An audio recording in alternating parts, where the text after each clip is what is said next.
शिवार अभियान या विषयावर ते आपल्याला मार्गदर्शन करतात। सर्व उपस्थितांना माझा हार्दिक नमस्कार। मित्रो, जलयुक्त शिवार अभियान हा जो कार्यक्रम आहे महाराष्ट्र शासनाने 2014 साली सुरू केला आणि 2014 ते 2019 या वर्षापर्यंत हा कार्यक्रम चालला। हा कार्यक्रम सुरू असताना शासनाने पूर्ण ताकद या कार्यक्रमाच्या मागे लावली। म्हणजे पहिल्यांदाच महाराष्ट्र शासनाचे सर्व विभाग या कार्यक्रमातून एकत्र आणण्याचा प्रयत्न झाला आणि या कार्यक्रमाचं संपूर्ण सूत्रसंचालन हे जिल्ह्याचे जे जिल्हाधिकारी असतात त्यांच्याकडे देण्यात आलं। आता हा जो कार्यक्रम शासनाने राबवला, मूळतः आपण पुस्तकात वाचत आलो आहे की अन्न, वस्त्र आणि निवारा ह्या माणसाच्या मूळ गरजा आहेत। त्याचप्रमाणे शेती करताना बियाणं, खतं आणि कीटकनाशकं ह्या ज्या गोष्टी आहेत शेती करताना लागत असतात। पण आजच्या तारखेत जर विचार केला तर एक चौथा जो अमोल ठेवा आहे निसर्गाचा, ज्याला आपण पाणी म्हणत असतो, हा सुद्धा तेवढाच महत्त्वाचा आहे। याच्याशिवाय कुणालाही शेती आपल्याला करता येणार नाही आणि हा अमोल ठेवा जोपर्यंत आपण जपणार नाही तोपर्यंत आपल्याला कुठल्याही प्रकारे आपल्याला पुढे जाता येणार नाही। आपल्याला हा जो पाण्याचा जो मूळ स्रोत आहे, हा आपल्याला पाणी कुठून उपलब्ध होतं तर याचा जो मूळ स्रोत आहे तो आहे आपलं पर्जन्य, जे आपल्याला जून ते सप्टेंबर या 4 महिन्यात उपलब्ध होत असतं। एकंदरीत जर आपण पावसाचा जर सिनारिओ बघितला, आपल्याला जो काही पाऊस मिळतो हा जरी 4 महिन्याचा जरी याचा कालावधी असला तरी त्याचा प्रत्यक्ष पडणारे जे दिवस आहेत ते फक्त 45च दिवस आहेत। आता या 45 दिवसामध्ये पण अर्धा अधिक जो पाऊस पडतो तो फक्त 25 ते 30 तासातच पडतो आहे। तर हा एकंदरीत हा पावसाचा जो सिनारिओ आहे, आता हा जो पाऊस आहे याची जी गरज आहे आपल्याला 365 दिवस माणसाला या पावसाची गरज आहे। तर हा पाऊस किंवा हे जे पाणी आहे जोपर्यंत आम्ही साठवून ठेवणार नाही तोपर्यंत आम्हाला हे जे 365 दिवस आणि 24 तास हे आम्ही कसे काढायचे, हा फार मोठा विचार या ठिकाणी आपल्यासमोर उपस्थित राहतो। याचं एक साधंसं जर उदाहरण घ्यायचं झालं तर ज्यावेळेस प्रशासन एखाद्या वेळेस पाण्याची कपात करत असते आणि तो जो जाहीरनामा प्रसिद्ध होत असतो, त्यावेळेस घरची जी गृहिणी आहे तिच्याजवळ जेवढे काही भांडे उपलब्ध असतात, जी काही साठवणुकीची साधनं असतात ती पूर्णपणे ती साठवून ठेवत असते आणि तिला जेव्हा जेव्हा त्याची गरज भासत असते त्यावेळेस त्या पाण्याचा ती आपल्या गरजेनुसार त्याचा वापर करत असते। आता हा झाला एक भाग पाण्याच्या उपलब्धतेचा। आता हे जे पर्जन्य आहे, या पर्जन्यातून आम्हाला दरवर्षी 4000 घन किलोमीटर एवढं पर्जन्य आपल्याला उपलब्ध होतं। पृथ्वीवर जो काही पाऊस पडतो त्यातून आपल्याला 4000 घन किलोमीटर एवढा पाऊस आपल्याला उपलब्ध होत असतो। आता या पडणाऱ्या पावसाचं जर आपल्याला सुखकर जीवन जर जगायचं असेल तर 31% पाणी जे आहे ते आपल्याला अडवावं लागेल। आणि आताचा जो सिनेरिओ आहे तो आपण जे पाणी अडवतो आहे ते फक्त 9 ते 10% पाणी आपण आजच्या तारखेत आपण अडवतो आहे। आणि म्हणजे याच्यावरून आपल्याला हे लक्षात येईल की 9% आणि 31% याच्यामधला जो फरक आहे, म्हणजे आपल्याला किती मोठं काम या जलसंवर्धनाचं करायची गरज आहे हे याच्यातून आपल्याला लक्षात येईल। मग हे उर्वरित जे पाणी आहे हे आपलं पाणी कुठे जातं, ते अर्ध जे पाणी आहे हे आपला सूर्य घेऊन जातो आणि उर्वरित जे पाणी आहे ते आपलं समुद्राला, म्हणजे नदीमार्फत समुद्राला जाऊन मिळत असतं। आता या सूर्यप्रकाशापासून जर आपल्याला हे पाणी जर वाचवायचं असेल तर त्या पाण्याला आपल्याला लपवावं लागेल। तर या पाण्याला लपवासाठी आपल्याला जो जागा कुठे उपलब्ध आहे तर ती जी जागा आहे ती आपली भूपृष्ठाखाली आहे। आपण जर हे पाणी जर भूपृष्ठाखाली जर समजा लपवलं तर नक्कीच आपण याला सूर्यापासून वाचवू शकू आणि त्याचं जे काही वाफेत रूपांतर होणार आहे तर ते याच्यापासून आपण त्याचं संवर्धन करू शकू। त्याचप्रमाणे जे वाहून जाणारं जे पाणी आहे ते आपण जोपर्यंत जागोजागी अडवणार नाही, त्याची साठवणूक करणार नाही, तोपर्यंत हे जे समुद्राला जे पाणी वाहून जात आहे त्याचा आपल्याला बचाव करणं फार महत्त्वाचं आहे। जसं आपण आपला पैसा सुरक्षित ठेवायचा आहे तर आपण तो बँकेत नेऊन ठेवत असतो। एकदा आपण पैसा बँकेत टाकला की तो आपला जो पैसा आहे तो त्या ठिकाणी सुरक्षित राहतो। त्याचप्रमाणे हे जे पाणी आहे, जोपर्यंत आपण पाण्याची जी बँक आहे, पाण्याची जी खरी बँक आहे ती भूगर्भात आहे, जिथे त्याला ठेवायसाठी खूप मोठी जागा आहे। जोपर्यंत आपण हे जे पाणी आहे त्या भूगर्भात त्या बँकेत नेऊन टाकणार नाही तोपर्यंत ते सुरक्षित पण राहणार नाही. पण बँकेचा एक नियम आहे, बँकेमध्ये आपण जेवढे पैसे टाकतो तेवढेच पैसे आपल्याला काढता येतात, हा बँकेचा नियम आहे. पण आपण पाण्याच्या बाबतीत जर समजा तसा नियम लावला की एखादा व्यक्ती असो, एखादं गाव असो किंवा एखादा उद्योगधंदा असो, त्यांनी जेवढं पाणी जमिनीत मुरवलं तेवढंच पाणी त्यांनी उपसावं असा जर समजा नियम लावला तर भविष्यात तो नियम कदाचित आपल्याला लावायची वेळ पण येईल आणि त्याच नियमाला आपण पाण्याचं वॉटर बजेटिंग म्हणूया. त्यालाच आपण पाण्याचं वॉटर बजेटिंग म्हणूया. म्हणजे वॉटर बजेटिंग हा जो कन्सेप्ट आहे या जलसंवर्धनात तो अशाच प्रकारचा आहे. आपल्या जमिनीमध्ये 3 प्रकारचे थर आहेत, ज्याला आपण जलधर म्हणतो आणि जिओलॉजीच्या भाषेमध्ये आपण त्याला ॲक्विफर म्हणतो. आता पहिला जो जलधर आहे तो 25 ते 30 फुटावर आपला जलधर आहे. दुसरा जो जलधर आहे तो 50 ते 60 फुटावर आहे. तिसरा जो जलधर आहे म्हणजे तिसरा जो ॲक्विफर आहे तो 80 ते 90 फुटावर आहे. आता हे जे 80 ते 90 फुटावर हा जो जलधर आहे, या जलधरापर्यंत पाणी पोचायला 300 ते 400 वर्ष वेळ लागत असतो. या जलधरापर्यंत पाणी पोचायला 300 ते 400 वर्ष वेळ लागतो.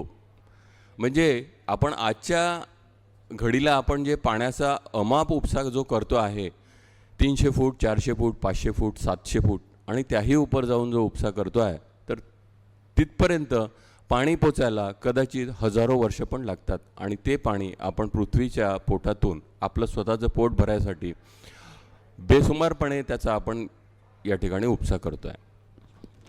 आणि हे जे भूपृष्ठाला जे पाणी आपण भूपृष्ठामध्ये जे मुरवतो आहे, हे पाणी ज्याप्रमाणे ते उभ्या दिशेने भूपृष्ठामध्ये जात असते त्याचप्रमाणे ते जमिनीला समांतर पण आपली मूव्हमेंट करत असते.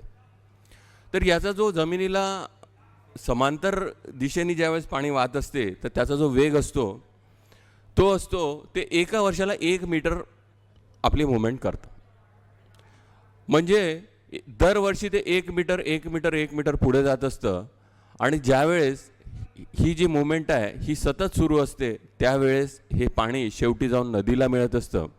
आणि म्हणूनच नद्या ह्या ज्या बारमाही ज्या जिवंत असतात तर त्याचं जे कारण आहे ते हेच कारण आहे. तर मित्रहो, आपली जर पृथ्वी बघितली तर पृथ्वीवर 70% पाणी आहे, 30% जमीन आहे. आपलं जो जे 70% पाणी आहे त्याचे 97% जे पाणी आहे ते आपल्या जो समुद्रात आहे, म्हणजे खाऱ्या पाण्याच्या रूपात आहे. 70% पाण्यापैकी 97% जे पाणी आहे ते खारं पाणी आहे आणि 3% पाणी आपलं जो गोडं पाणी आहे. आता या गोडं जे पाणी आहे 3%, या 3%च्या 68% जे पाणी आहे ते आपल्या जो बर्फाच्या रूपात आहे, जे आपल्याला कधीच वापरता येणार नाही. बर्फ आणि हिमनद्या आहेत. 68.9%चा आकडा आहे जे आपल्याला बर्फ आणि हिमनद्याच्या स्वरूपात उपलब्ध आहे. 0.9% जे पाणी आहे ते वाफेच्या रूपात आहे आणि 30% पाणी आपला जो भूगर्भात आहे. या 3%च्या 30% पाणी आपल्या भूगर्भात आहे आणि 0.3% जे पाणी आहे ते आपण जे काही जमिनीवर साठवलेलं आहे वेगवेगळ्या तळ्यांमध्ये, डबकांमध्ये, धरणांमध्ये, त्याचा जो आकडा आहे तो 0.3% आहे. अशा प्रकारे आपल्या जो एकंदरीत पाण्याची उपलब्धता आहे आणि पाण्याचा जो मूळ गुणधर्म आहे, पाणी जर आपल्याला जमिनीत जर टाकायचं असेल तर पाणी फक्त स्वतःच्या दाबाने आणि हवेच्या दाबाने या दोनच गोष्टीमुळे ते भूपृष्ठाखाली जात असते. तुम्ही जर समजा एखाद्या वेळेस एखादा खड्डा केला आपल्या घरासमोर आणि त्याच्यामध्ये जर तुम्ही पाईप टाकायचा प्रयत्न केला, काही विशिष्ट वेळेपर्यंत ते पाणी घेईल आणि त्याच्यानंतर ते तिथून लोट यायला सुरुवात होऊन जाईल. तर आपल्याला जलसंधारण करायचं म्हणजे काय करायचं आहे? पाण्याचा तर हा मूळ गुणधर्म आहे. धावणारं जे पाणी आहे त्याला आपल्याला चालायला शिकवायचं आहे. जे चालणारं पाणी आहे त्याला आपल्याला थांबायला शिकवायचं आहे आणि जे थांबलेलं पाणी आहे त्याला आपल्याला भूपृष्ठात जिरवायला शिकवायचं आहे. जोपर्यंत आपण हे पाणी थांबवणार नाही तोपर्यंत ते स्वतःच्या दाबाने आणि हवेच्या दाबाने जमिनीमध्ये मुरणार नाही, ही या जलसंधारणामागची मूळ संकल्पना आहे. आणि याच संकल्पनेवर जलसंधारणाचं जे काम आहे ते याच संकल्पनेवर चालत असतं. आता 1992 साली ब्राझीलची जी राजधानी आहे, रिओ डी जानेरो नावाची जी राजधानी आहे, त्या ठिकाणी जागतिक परिषद झाली होती.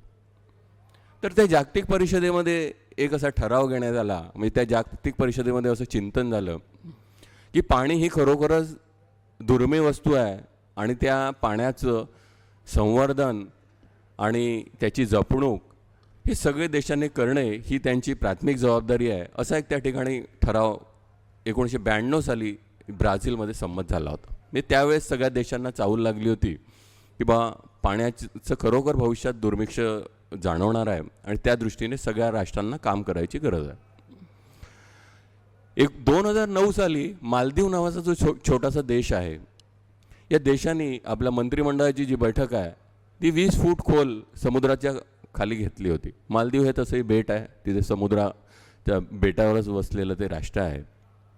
या 20 फूट खाली जे त्यांनी आपली जी मंत्रिमंडळाची बैठक घेतली, तर या मंत्रिमंडळाच्या बैठकीतून त्यांना हेच सांगायचं होतं की पृथ्वीचं तापमान हे वाढते आहे आणि आपण त्याची जर वेळीच दखल घेतली नाही तर पुढचं जे भविष्य आहे ते अतिशय अंधकारमय येईल, अशी त्यांना त्या सभेतून त्यांना एक संदेश जगाला द्यायचा होता. म्हणून त्यांनी आपली जी सभा आहे ती 2009 साली समुद्राच्या आत 20 फूट खोल आयोजित केली होती.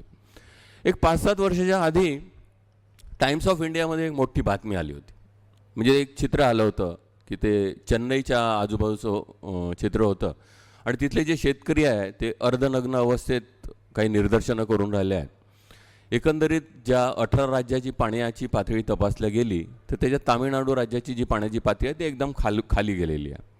कारण हा तामिळनाडू हे जे राज्य आहे त्या चेन्नईच्या सभोवताल खूप मोठ्या प्रमाणावर शीतपेयाच्या कंपन्या आहेत आणि मोठ्या प्रमाणावर आपण जे पॅकेज ड्रिंकिंग वॉटर जे पितो त्याच्या फार मोठ्या कंपन्या आहेत आणि त्या मल्टीनॅशनल कंपन्या आहेत. तर यांना जे पाणी लागतं ते सगळं पाणी जे भूगर्भातून घेत असतात.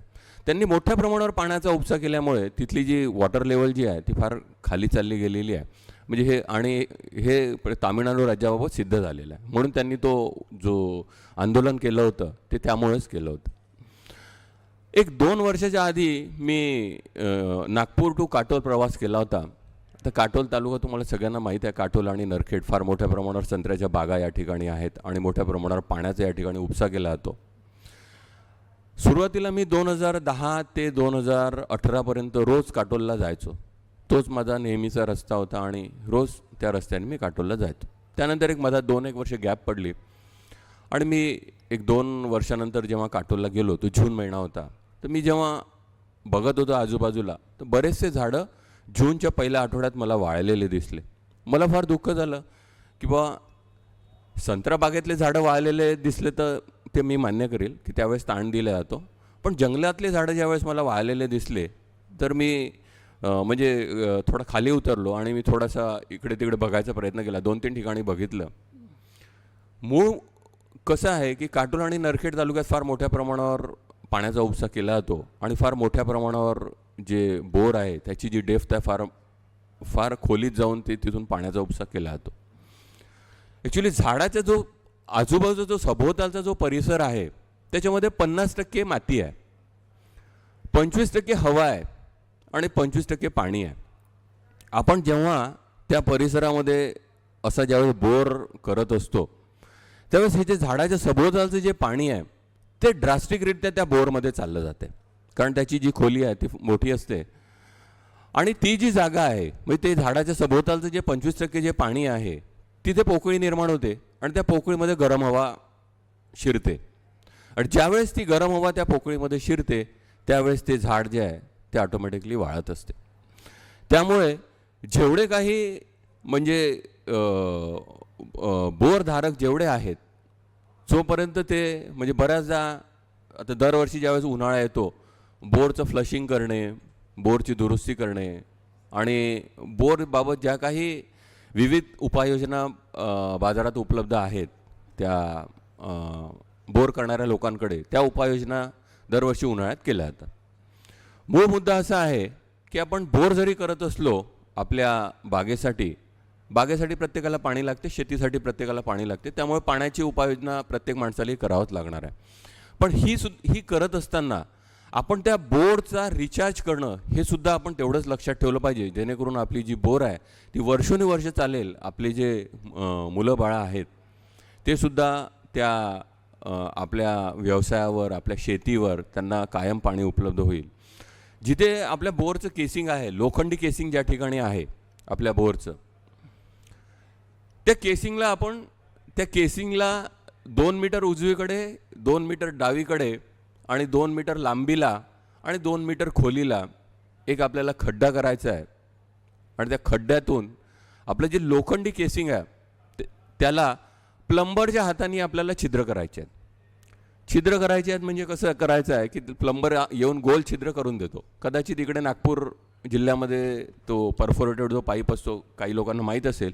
भात पट्ट्यामध्ये जिकडे ही जी वैनगंगा नदी जिकडे वाहत असते, आयदर तुम्ही चंद्रपूरमध्ये जा किंवा भंडाऱ्यामध्ये जा, ज्यावेळेस विहिरीचं पाणी ज्यावेळेस खाली गेलेलं असते त्यावेळेस तिथे फिल्टर करणे हा एक प्रकार आहे. फिल्टर करणे म्हणजे विहिरीच्या मध्यभागी एक 4 इंचीचा जो पाईप असतो, तो 4 इंचीचा पाईप एका वेल्डिंगवाल्याकडे नेऊन दिला जातो. तो त्याला जागोजागी छिद्र करून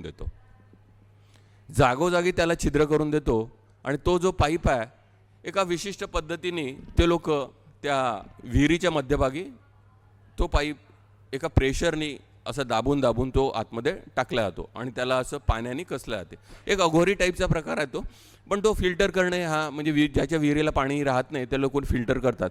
तर तसं आपण त्या आपल्या केसिंगला, तो जो 6 इंची आपला जो पाईप असतो त्या केसिंगला छिद्र करणे.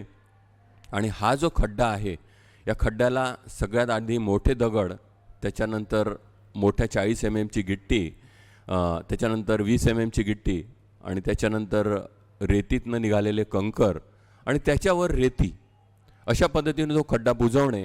आणि आपल्या शेतीतला जो काही जिथून पाणी बाहेर पडते म्हणजे पाण्याचा जो पाट आहे आपला, तो पाट आपल्याला त्या गड्ड्यामध्ये डायव्हर्ट करावा लागेल. आणि आपलं जो 6 इंच जो पाईप आहे जिथे आपण छिद्र केलं त्या ठिकाणी आपल्याला मच्छरदाणी किंवा शेडनेटचे 2 थरं आपल्याला बांधावे लागतील, म्हणजे जेणेकरून हा जो गाळ आहे पाण्यासोबत येणारा तो आपल्या बोरमध्ये जाणार नाही, एवढी आपल्याला काळजी घ्यावं लागेल. आणि आपलं बोरसुद्धा आपल्याला रिचार्ज करावं लागेल. आणि ही आपली काळाची गरज झालेली आहे. आता आपण जे बोलतो आहे 2014 साली, डिसेंबर 2014 साली महाराष्ट्र शासनाने हा जो जलयुक्त शिवार अभियान हा कार्यक्रम महाराष्ट्राने डिसेंबर 2014 साली शासनाने आणला. या कार्यक्रमामध्ये आपण सगळ्यात पहिले काय केलं की तालुकास्तरीय जी समिती होती, तालुकास्तरीय समितीमध्ये तिथले तहसीलदार, तिथले वेगवेगळे तहसीलदार, BDO आणि वेगवेगळ्या खात्याचे लोक आणि त्यासोबत आमदार, या लोकांनी त्या तालुक्यात एका वर्षासाठी ज्या गावामध्ये काम करायचं आहे त्या गावाची त्या लोकांनी निवड केली. आणि ते गाव निवड करून त्या गावांची यादी जिल्ह्याला पाठवली, म्हणजे जिल्हाधिकारी महोदयांकडे पाठवली. जिल्हास्तरीय समितींनी ती जी गावं आहेत, जी गावं निवडली गेलेली आहे, ज्या गावामध्ये वारंवार टँकर लावले जातात, जे अवर्षण प्रवण क्षेत्राखाली आहे, जिथे पाण्याचं दुर्भिक्ष आहे, जिथली उत्पादकता कमी आहे, असे काही नॉर्म्स होते. आणि त्या नॉर्म्समध्ये ते गावं त्यांनी निवडले आणि ते जिल्हाधिकारी साहेबांकडे पाठवले. आणि जिल्हाधिकाऱ्यांकडे पाठवल्यानंतर जिल्हाधिकारी साहेबांनी ते जे गावं आहेत ते अंतिम केले. अंतिम करून ते विभागीय आयुक्त साहेबांकडे गेले आणि तिथून राज्य शासनाला गेले.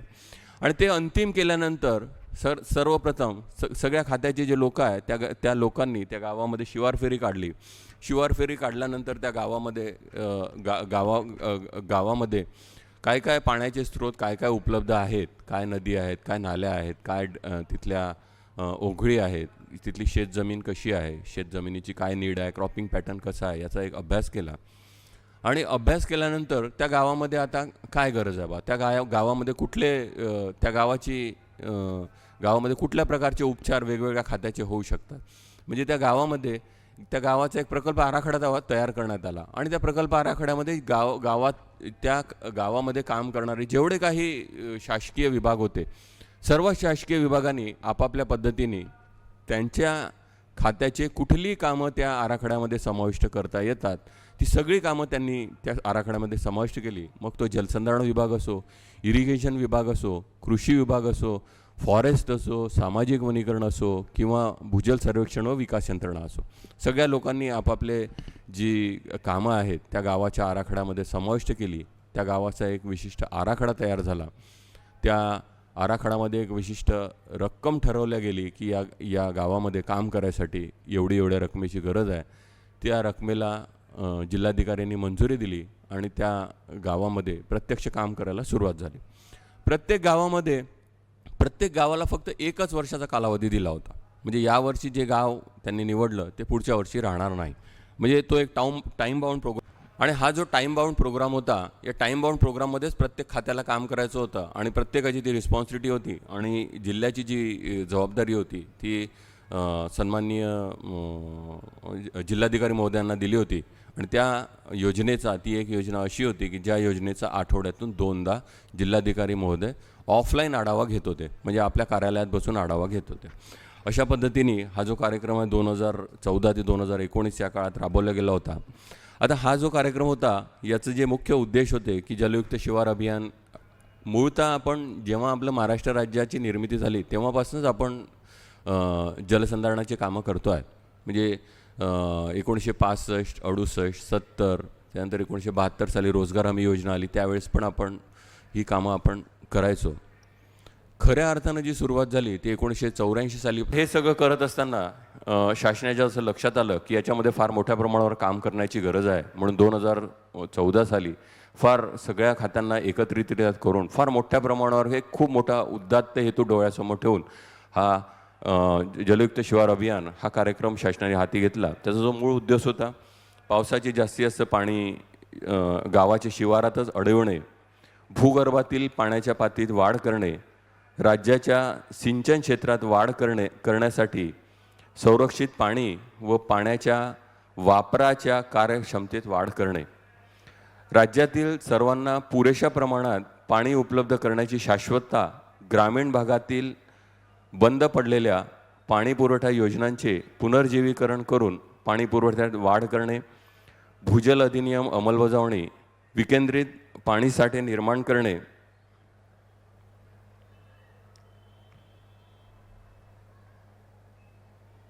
पाणी साठवण क्षमता निर्माण करणारी नवीन कामे हाती घेणे, अस्तित्वात असलेले व निकामी झालेल्या जलस्रोतांची म्हणजे बंधारे, गाव तलाव, पाझर तलाव, सिमेंट बंधारे यांची पाणी साठवण क्षमता पुनर्स्थापित करणे आणि वाढवणे, अस्तित्वातील जलस्रोतामधील गाळ लोकसहभागातून काढून जलस्रोतांचा पाणीसाठा वाढवणे, वृक्ष लागवडीस प्रोत्साहन देऊन वृक्ष लागवड करणे, पाण्याच्या ताळेबंदाबाबत जनतेत जाणीव आणि जागृती निर्माण करणे, शेतीसाठी पाण्याचा कार्यक्षम वापर करण्यास प्रोत्साहन जनजागृती करणे, पाणी अडवणे जिरविण्याबाबत लोकांना प्रोत्साहित करणे आणि लोकसहभाग वाढवणे.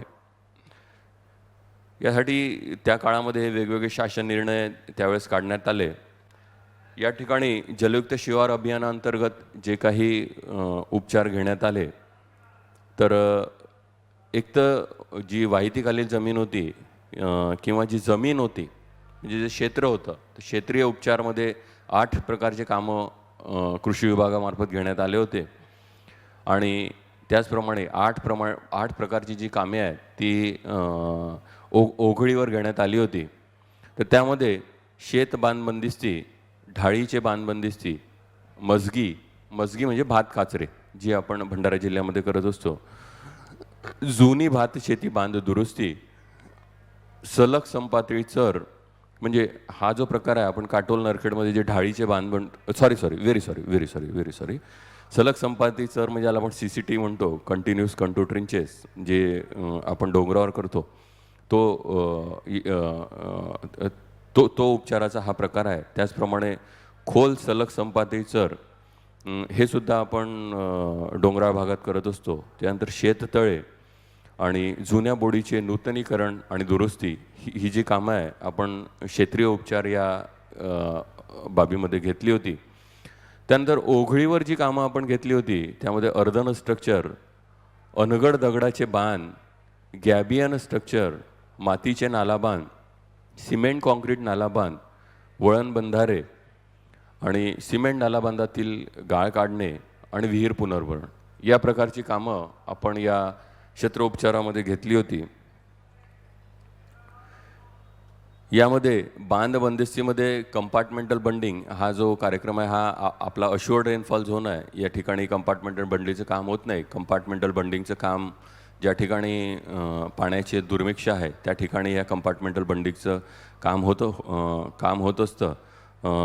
यासाठी शासनाचे जे आर्थिक मापदंड आहेत ते 0 ते 4% उताराची जर जमीन असली हलकी तर मशीनने आपण 6,860 रुपये खर्च करता येतात. त्याचप्रमाणे मध्यम जर जमीन असली तर 8,182 रुपये हा त्याचा आर्थिक मापदंड आहे. आणि भारी जमीन जर असली तर 9,341 रुपये हा त्याचा आर्थिक मापदंड आहे. त्याचं आयुष्यमान 8 वर्षाचं आहे. ढाळीची बांधबंदिस्ती हा दुसरा उपचार आहे. हा आपल्या विदर्भामध्ये मोठ्या प्रमाणावर केला जातो. हा जो काटोल नरखेडचा जो परिसर आहे या ठिकाणी आपण ढाळीची बांधबंदिस्ती या ठिकाणी आपण करत असतो. आणि हे त्या ढाळीच्या बांधबंदिस्तीचं चित्र या ठिकाणी आहे. या ठिकाणी आपण बांधं घालून त्या शेतातलं जे पाणी आहे ते हळूवाररित्या आपण कुठल्याही प्रकारच्या मातीचं नुकसान न होता बाहेर पडावी या दृष्टीने आपण त्याचं नियोजन करून पाणी सरावाटे हळूवाररित्या बाहेर काढत असतो. यासाठी 3 प्रकारचं काम याच्यातून होत असते. त्याची जे चित्र आहेत म्हणजे त्याचा जो सेक्शन आहे म्हणजे भारी जमीन जर असली तर त्याचा जो आपण काटछेद आहे तो 1% जर उतार असेल तर 1.20 चौरस मीटरच्या काटछेदाचं काम करत असतो. त्यानंतर 1 ते 2% जर उतार असेल तर त्याचा आपण काटछेद 1.05 चौरस मीटर करत असतो. आणि 2 ते 4% असेल तर 0.95 चौरस मीटरचा काटछेद करत असतो. हे सगळं करत असताना त्याचा जो मापदंड आहे आर्थिक मापदंड 1 हेक्टर जमिनीला भारी जर जमीन असेल तर 5,440 रुपये खर्च करता येतात. मध्यम जर जमीन असेल तर 7,479 रुपये खर्च करता येतात. आणि हलकी जर जमीन असेल तर 8,426 रुपये या ठिकाणी खर्च करता येत असतात. आता त्यानंतर पुढचा जो उपचार आहे तो मजगी. याचा अर्थ मजगीचा जो दुसरा अर्थ होतो तो मजगी म्हणजे भात काचरे करणे. भात काचरे म्हणजे हा जो उपचार आहे भंडारा, चंद्रपूर, गडचिरोली या ठिकाणी ज्यामध्ये भाताची लागवड होते तर ते जे स्ट्रक्चर असतं त्याचं चित्र या ठिकाणी मी तुम्हाला समोर दिसते आहे. अशा प्रकारची ही जी आहे ही भातकाचरं असतात. तर ही जी भातकाचरं आहे आपण आपल्या इकडे जी काय भातकाचरं करतो ती सहसा 1.78 चौरस मीटर छेदाची आपण करत असतो. आणि त्याकरता आपण जो कॉस्ट नॉर्म वापरतो तो एक 16,011 रुपये वगैरे काही कॉस्ट नॉर्म आपण या ठिकाणी वापरत असतो.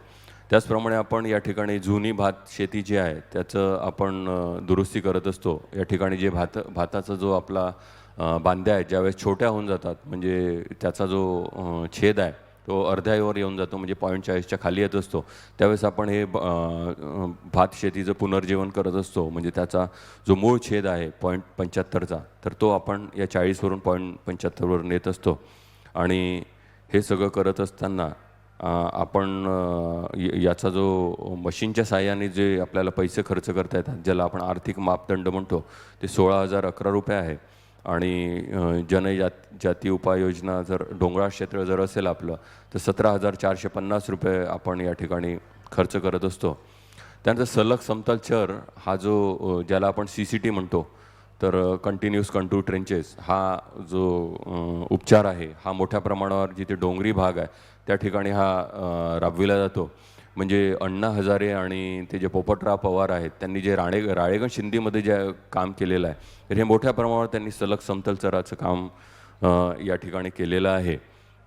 यामध्ये जे वेगवेगळ्या प्रकारचे मॉडेल्स आहेत याच्यातलं जे मॉडेल क्रमांक 5 जे आहे 5 ते 8 हे आपण या ठिकाणी विदर्भामध्ये वापरत असतो. आणि हे सगळं वापरत असताना त्याचा जो आर्थिक मापदंड आहे तो आपल्याला एका हेक्टरला 13,745 रुपये खर्च करता येतात मॉडेल क्रमांक 5मध्ये, ज्यामध्ये आपण 10-10 मीटरवर नाल्या काढत असतो. त्याचप्रमाणे मॉडेल क्रमांक 6 ज्यावेळेस आपण वापरतो 4 ते 8% उतारामध्ये, त्यावेळेस आपण 15,686 रुपये खर्च करता येतात. आणि त्याचं जे अंतर असतं दोन नालीमधलं ते 8 मीटर अंतर वापरत असतो. त्याचप्रमाणे मॉडेल क्रमांक 6मध्ये आपण जिथे 8 ते 15% उतार असतो, तर त्या मॉडेल क्रमांक 8 आपण वापरत असतो. आणि त्याचा जो आर्थिक मापदंड आहे तो 19,237 रुपये त्याचा आर्थिक मापदंडाचा वापर आपण या ठिकाणी करत असतो.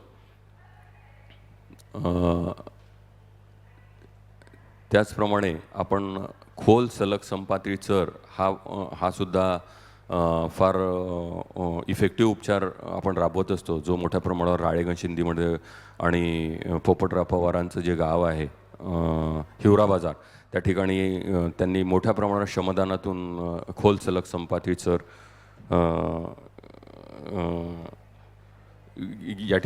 त्या ठिकाणी केलेले आहेत. आणि या ठिकाणी आपण 1 मीटर लांब, 1 मीटर रुंद आणि 1 मीटर खोलीचा आपण चर करत असतो. आणि त्या चरामध्ये आपण वरून डोंगरातून येणारं जे पाणी आहे या ठिकाणी साठवत असतो. हे त्याचं चित्र आहे, जे खोल सलग संपाती चर जे आहे त्याचं हे चित्र आहे. आणि त्याचप्रमाणे आपण ओघळीवरील उपचार जे राबवत असतो त्या ठिकाणी आपण अनगड दगडाचे बांध करत असतो. त्याचं चित्र मी या ठिकाणी तुम्हाला दिलेलं आहे. त्याचे आर्थिक मापदंडसुद्धा या ठिकाणी देण्यात आलेले आहेत. हे त्याचं चित्र तुम्हाला दिसतं आहे. त्याच्यानंतर आपण ओघळीवर पुन्हा ज्या ठिकाणी आपल्याला माती नालाबांध किंवा सिमेंट नालाबांध करता येत नाही त्या ठिकाणी आपण गॅबियन स्ट्रक्चर नावाचं हे स्ट्रक्चर करत असतो. यामध्ये आपण नाल्यामध्ये पायवा खोदून त्यामध्ये जाळी पसरवत असतो आणि त्या जाळीमध्ये दगडाची विशिष्ट रचना करून त्या जाळीला वर आणून आपण ते संपूर्ण दगड कव्हर करून ती जाळी बांधत असतो. त्याला आपण गॅबियन स्ट्रक्चर म्हणत असतो. त्यानंतर आपण माती नालाबांध ओघळीवर बांधत असतो. ते सेकंड किंवा थर्ड ऑर्डर म्हणजे 2 किंवा 3 ओघळी मिळाल्यानंतर जो नाला तयार होतो त्या ठिकाणी आपण माती नालाबांध आपण बांधत असतो. त्याचप्रमाणे माती नालाबांधाच्या खाली एकदा मातीची अडवणूक झाली त्यानंतर त्याच्या खाली आपण सिमेंट बंधारा बांधत असतो. सिमेंट बंधाऱ्याचं सुद्धा चित्र आपल्याला या ठिकाणी दिसते आहे. आणि त्याचं जे हे जे आहेत आर्थिक मापदंड जे आहेत ते या ठिकाणी आपल्याला दिसत आहेत. विदर्भासाठी किती आहेत? 1,46,114 प्रति TCM प्रति हजारी घनमीटर नुसार याचे सगळे आर्थिक मापदंड असतात. मराठवाड्यासाठी ते सुद्धा तेच आर्थिक मापदंड आहेत. आणि उर्वरित महाराष्ट्रासाठी 1,43,048 रुपये प्रति हजारी घनमीटर असे याचे मापदंड आहेत. हे त्याचं चित्र आहे सिमेंट कॉन्क्रीट नालाबांधचं. त्याच्यानंतर आपण त्याचप्रमाणे आपण वळण बंधारा ही सुद्धा ॲक्टिव्हिटी आपण घेत असतो. तर या वळण बंधाराचं किती हेक्टर क्षेत्र भिजणार आहे त्यानुसार याची जी आर्थिक मापदंड आहे ते ठरवलेले असतं. आणि हे या वळण बंधाराचं या ठिकाणी चित्र आहे. म्हणजे एकदा त्या वळण बंधारातले जे पाणी आहे आपण वळवून परस्पर आपण शेतामध्ये नेत असतो. त्याचप्रमाणे जलयुक्त शिवार अभियानामध्ये मोठ्या प्रमाणात नालाबांधामध्ये आपण गाळ काढलेला आहे विविध गावांमध्ये. ही ॲक्टिव्हिटी फार मोठ्या प्रमाणावर आपण या ठिकाणी राबवली जलयुक्त शिवार अभियानात. आणि मोठ्या प्रमाणामध्ये नाल्याची जी साठवण क्षमता आहे आणि जो काही त्यातला गाळ आहे तो काढून त्याची साठवण क्षमता वाढवण्याचा प्रयत्न या जलयुक्त शिवार अभियानातून करण्यात आलेला आहे. अशा प्रकारच्या त्यानंतर पुढची जी ॲक्टिव्हिटी ती शेततळ्याची ॲक्टिव्हिटी आहे. ही ॲक्टिव्हिटी मधामध्ये आपण मागेल त्याला शेततळे या योजनेतून आपण राबवायचो. तर मधात ही मागेल त्याला शेततळे ही जी योजना आहे ही बंद झाली होती. आता पुन्हा नव्यानं एक महिन्याच्या आधी ही योजना पुन्हा आली. म्हणजे शेततळ्याचं जे काम जागोजागी जे थांबलेलं होतं त्याला या योजनेला आता मंजुरी मिळाली आहे आणि त्याला गतीसुद्धा या ठिकाणी प्राप्त होईल. आधी शेततळं केल्यानंतर त्याचा जो कॉस्टनॉम होता 50,000 रुपयाचं अनुदान प्राप्त व्हायचं. आता ते जे अनुदान आहे त्याची जी मर्यादा आहे ती 75,000 रुपयापर्यंत वाढवण्यात आलेली आहे. आणि या पद्धतीने ही जी योजना आहे शेततळ्याची ही सुद्धा आता कार्यरत झालेली आहे. आणि एकंदरीत अशा प्रकारचा हा जलयुक्त शिवार अभियान हा कार्यक्रम राबवला होता आणि त्याचे फार चांगले परिणामसुद्धा आपल्याला दिसून आलेले आहेत. धन्यवाद.